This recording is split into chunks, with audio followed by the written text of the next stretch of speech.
बच्चों, ये आपकी क्या है? व्याकरण पुस्तिका व्याकरण सरोवर कक्षा 2। सुप्रभात मेरे प्यारे बच्चों। आज हम करेंगे पाठ 6 वचन। सबसे पहले हम ये जानेंगे कि वचन किसे कहते हैं। यदि हम इसे अंग्रेजी माध्यम से बात करें तो वचन को क्या कहते हैं? नंबर। चलो अब जानते हैं कि वचन किसे कहते हैं। शब्द के जिस रूप से किसी व्यक्ति या वस्तु के संख्या में एक या एक से अधिक होने का बोध हो उसे वचन कहते हैं। यानी जिन शब्दों से हमें ये पता चले कि वस्तु एक है या एक से ज्यादा है तो वह क्या कहलाता है? वचन कहलाता है। वचन के भेद। वचन के कितने भेद होते हैं? वचन के 2 भेद होते हैं। एक वचन यानी सिंगुलर, बहुवचन यानी प्लूरल। एक वचन, जो शब्द एक वस्तु या व्यक्ति का ज्ञान कराए उसे एक वचन कहते हैं। जिन शब्दों से हमें एक वस्तु या एक व्यक्ति का पता चलता है उसे एक वचन कहते हैं। यानी जब हम किसी एक वस्तु या एक व्यक्ति की बात करते हैं तो एक वचन कहलाता है। जैसे एक लड़की, एक घोड़ा, एक चिड़िया। तो हम यहाँ बोल नहीं रहे हैं, लेकिन लड़की है तो इसका मतलब एक ही है, घोड़ा है तो एक ही है, चिड़िया है तो एक ही है। इस तरह जिससे हमें किसी एक के होने का बोध हो वह एक वचन कहलाता है। बहुवचन, जो शब्द एक से अधिक वस्तुओं या व्यक्तियों का ज्ञान कराए उसे बहुवचन कहते हैं।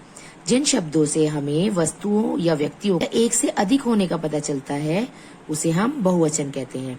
जैसे 3 लड़कियां, 2 घोड़े, 3 चिड़िया। ये सभी क्या है? एक से अधिक है ना, तो ये क्या है? बहुवचन है। एक वचन शब्दों से बहुवचन बनाने के नियम। एक वचन के शब्दों को जब हम बहुवचन में बनाते हैं तो उसके कुछ नियम होते हैं। जैसे एक वचन से बहुवचन बनाने के कई नियम हैं जो सरल हैं। इनमें से कुछ नियम इस प्रकार हैं। यदि पुल्लिंग शब्दों के अंत में आ हो तो उसे ए कर देते हैं।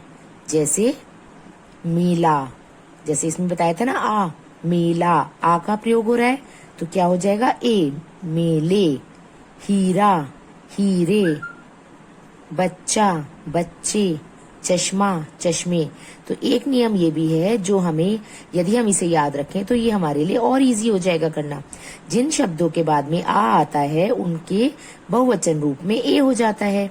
जैसे ठेला, ठेले, रास्ता, रास्ते, मटका, मटके आदि। चलो अब नेक्स्ट देखते हैं। जिन स्त्रीलिंग शब्दों के अंत में आ होता है स्त्रीलिंग।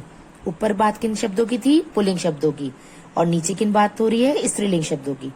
जिन स्त्रीलिंग शब्दों के अंत में आ होता है उनमें ए जोड़कर बहुवचन बनाते हैं। जैसे माता, माताएं। ए आ गया ना। कथा, कथाएं। कन्या, कन्याएं। यात्रा, यात्राएं। बाला, बालाएं। सूचना, सूचनाएं। तो जहाँ आ का प्रयोग होता है स्त्रीलिंग शब्दों में वहाँ बहुवचन रूप में क्या हो जाता है? ए हो जाता है। जिन स्त्रीलिंग शब्दों के अंत में ए हो तो उनमें ए जोड़कर बहुवचन बनाते हैं। ये सभी क्या है? ये एक वचन से बहुवचन बनाने के नियम है जो आपको ध्यान रखने हैं। जैसे आंख, आंखें, ए हो जाएगा। बाह, बाहें। पुस्तक, पुस्तकें। बत्तख, बत्तखें। बहन, बहनें। छत, छतें। तो ये आपको नियम याद रखने हैं। जिन स्त्रीलिंग शब्दों के अंत में ई या ई होता है उनके स्थान पर इया कर देते हैं। जैसे बकरी, ये बड़ी की मात्रा से शब्द खत्म हुआ है ना तो क्या हो जाएगा? बकरियां।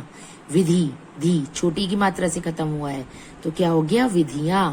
इसी तरह जो भी शब्द होंगे एक वचन शब्द जब वो बड़ी ई या छोटी ई की मात्रा से समाप्त होंगे तो जब उनका बहुवचन रूप बनाएंगे तो उसमें इया लग जाएगा। जैसे छतरी, छतरियां। नदी, नदियां। साड़ी, साड़ियां। भाभी, भाभियां। नारी, नारियां इत्यादि। तो आपको ये ध्यान रखना है कि ये जो नियम है एक वचन से बहुवचन में बदलने के, ये आपको याद रखने हैं। अब हम इस पाठ का जल्दी से एक बार सारांश याद करते हैं। शब्द के जिस रूप से व्यक्ति या वस्तु की संख्या का ज्ञान होता है उसे वचन कहते हैं। यानी जिससे हमें उसके एक या अनेक होने का पता चलता है उसे वचन कहते हैं। ये दो प्रकार के होते हैं, एक वचन और बहुवचन। एक वचन जिस शब्द से एक व्यक्ति या वस्तु का पता चलता है वह एक वचन कहलाती है, और जिस शब्द से एक से अधिक व्यक्तियों या वस्तुओं के बारे में पता चलता है वह बहुवचन कहलाती हैं। आई थिंक आपको अब ये चैप्टर, आपको ये पार्ट बहुत अच्छे से समझ में आ गया होगा, राइट? धन्यवाद। आपका दिन शुभ हो।